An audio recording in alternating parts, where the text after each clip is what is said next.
1, 2, 3. I want to rock your body to the break of the dawn. Wheelie, wheelie, wheelie, wheelie, wheelie, wheelie, wheelie, wow, wow. Rock your body to the break. Wheelie, wheelie, wheelie, wheelie, wow, wow, of the dawn. Wow, wow.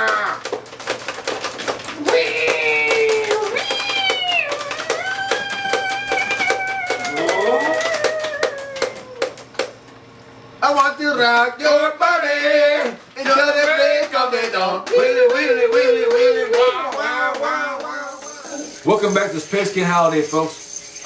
This second quarter is brought to you by any dip with bacon in it, because that shit's good. All right, let's talk about the Eagles and the Bills. Why in the hell are the Eagles 1-4? I don't know, but we were just talking about, you know, like we had just previously talked about Carolina being a 1-4 team. I would honestly say that Carolina at this point is a better 1-4 team than the Eagles. Thank you, Mario. I was thinking the same thing. Steve, what do you think? Well, at this point I would have to agree on the sole fact that we expected Philadelphia right now to be like 5-0. This was our dream team. I mean, this was everybody's dream team. Yeah, everybody thought this was going to be the team to beat. They have the weapons.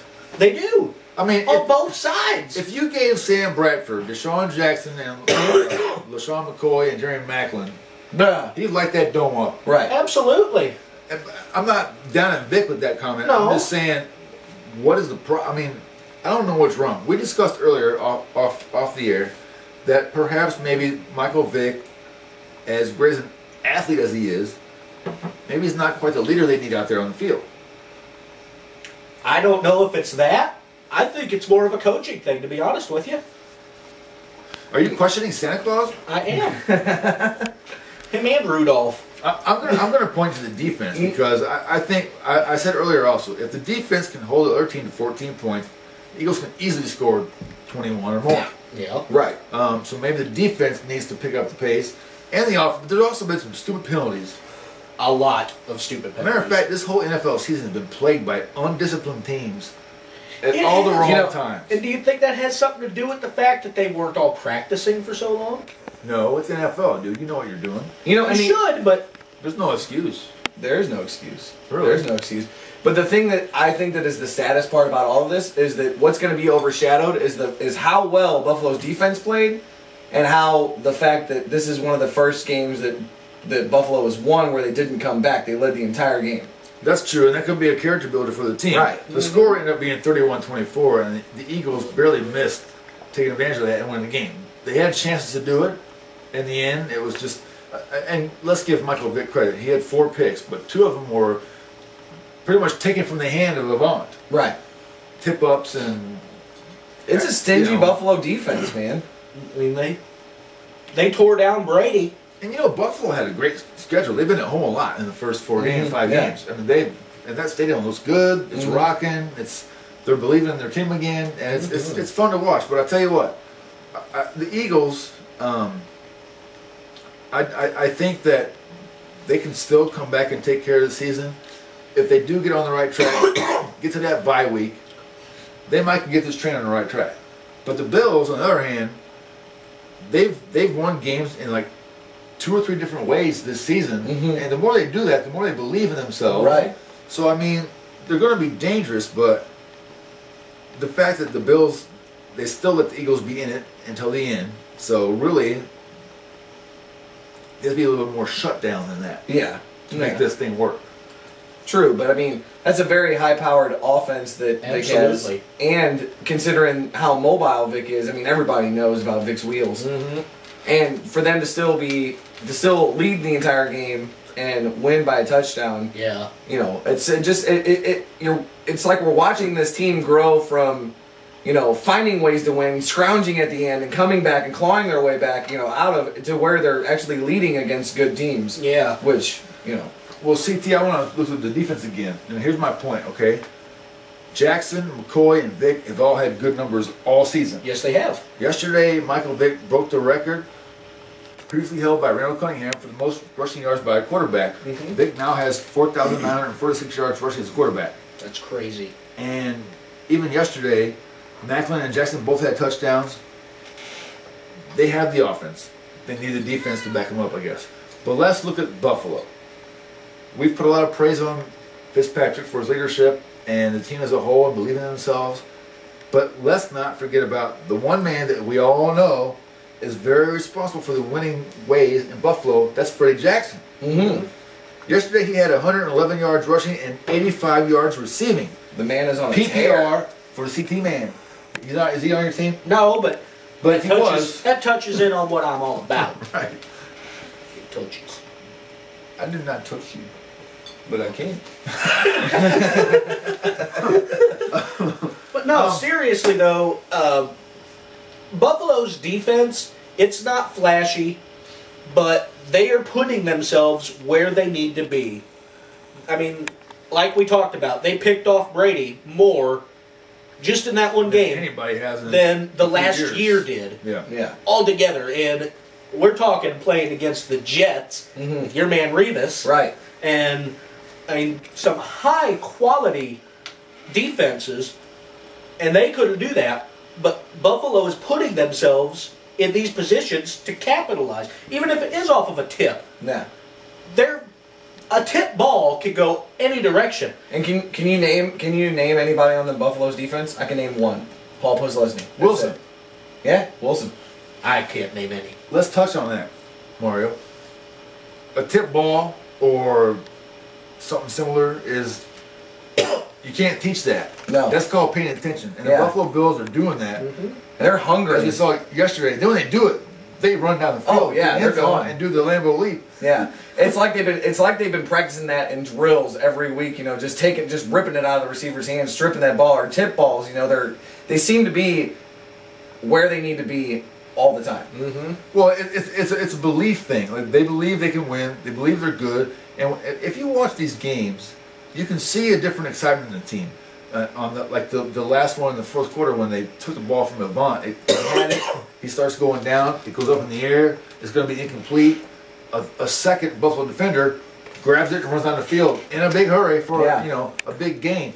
These guys are like, they're just jumping on stuff. It's a highly aware defense. You know, very aware. Fitzpatrick was 21 of 27 for 193 yards, 1 touchdown, 1 pick. Not gaudy numbers by no means. Vic had 315 yards, 2 touchdowns, 4 picks.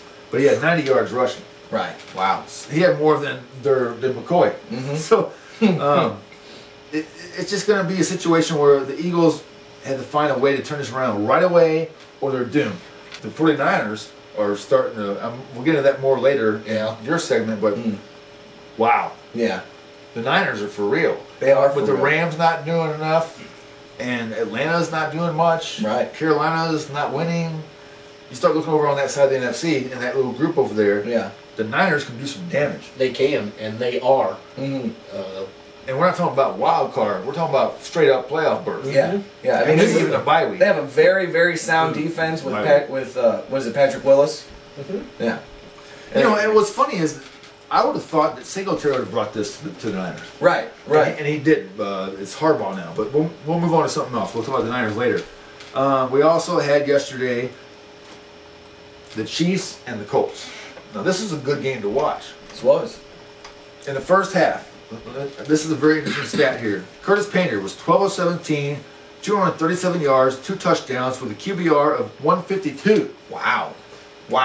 When the game ended, he only completed 3 more passes on 10 more attempts for 40 more yards and just went downhill.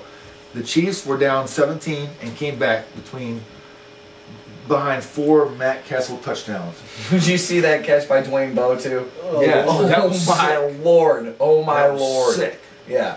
So the Chiefs, they started out terrible. Absolutely terrible. So I want to point to this game, this KC-Indy game, folks, as a very positive game. You got the Colts. They have no Peyton Manning. They bring in Kerry Collins. Collins goes down. They bring in Painter. You're hopeless, so to speak. They've been competing every week. You know, the Chiefs, home opener, dismal showing against Buffalo. They go to Detroit, they lose handily. Looking dismal there too. They're fighting back. Folks, this is what you do in the NFL. You fight back. Come on, Lambs, fight back. By the way, the Lambs and Cowboys did not lose this week. Hooray! No, they did not. No, they did not. Anyway, I just want to say that the Chiefs-Colts game was an NFL game this week that was a good one to watch because you had two losing teams whose seasons will probably not amount to much, but they both fought hard till the end. Right. That's what NFL is all about. Exactly. Quickly moving on to Oakland and Houston. We'll get into more about that later as well. Mario, you got some stuff on the Raiders. Yes, I do. But Houston, today was announced that Mario Williams is out for the year with a torn pec. Bad news. They already have very injuries. bad news. That's not going to be a good thing for them. No. And the running game's already affected with Tate being out. Yeah. But the game ended from the last play with a pick in the end zone. So Houston battled back. It was a hard-fought game on both sides, almost as good as the KC-Indy game. Yeah. They couldn't either way. Matt Shaw was 24 of 51 for 416 yards and 2 touchdowns. That's crazy yardage. But also had Crazy 2 yardage. picks. Campbell was 15 of 35, 190 yards, 2 touchdowns, and 1 pick. Janikowski had 4 field goals. It was a good game. It's Hard fought. Absolutely. Hard fought. That's your typical blood, sweat, and tears game. You know, It was a good loss. Literally. a good It loss. was. You know. And you usually don't think of a loss being good, but whenever you fight as hard as they did, and they kept it as competitive as they did, The Colts and the Texans both had hard-fought losses. absolutely.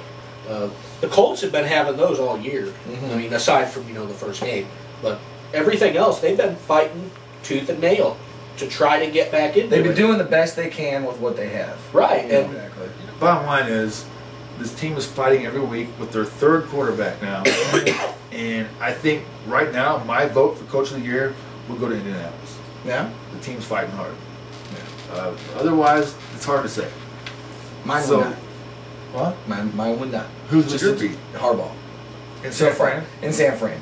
To take Alex Smith from, and he's not even having an amazing year, but he's actually leading a team, and he Right. understands the offense the scheme that they have set in place. Right. And Harbaugh's always been a quarterback guy. He's always been a quarterback guy everywhere he goes. So I just at this point I would have to say Harbaugh. At this point. All right. Closing moments of the second quarter. Let's touch on some more scores right quick. Well, there was Chop it off like Swedish. Chop suey! There's Minnesota, Arizona, which we can touch on later. But obviously, anybody who knows anything, Minnesota whooped that ass. Let's see. Well, San Diego, Denver, hard fought Absolutely. game, very close game, Good one. 29-24. let's just go to the Tebow thing right away. All right, let's do We it. discussed this before. Talked about last week about, I think your opinion was, give it a few more weeks. Your opinion was, wait till you got a game where you're losing and bring him in the 3rd quarter, which is what happened yesterday. Right. So you called that. Yeah. And we also all said that Tebow should come in. He did come in, and he barely missed bringing them to a win. I know. And he electrified that Broncos crowd. Oh yeah, It was great to see. that should tell him something right there. He got the crowd back into it and almost led them back to a victory. That's a good showing for him, and that I would say made a case for him to be their starter next week. Which is going to be in Miami. Mario, real quick, what he brought to the team was, I think, more important. The team stepped up. The team livened up when Tebow came on the field. Right.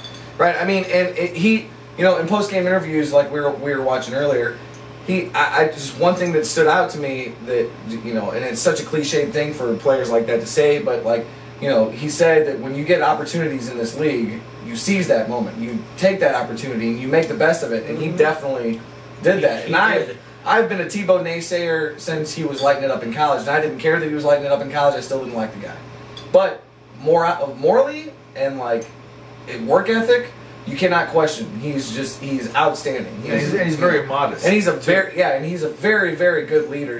And that's exactly what they need right now in Denver. They need somebody to light that fire under their ass because they just really haven't had it. Nope.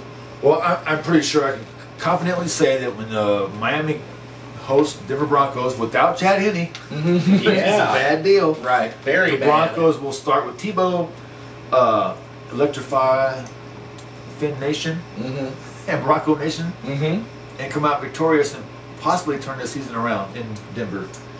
With that being said, folks, that's the end of the second quarter right here on Pigskin Holiday. See you in 3rd quarter.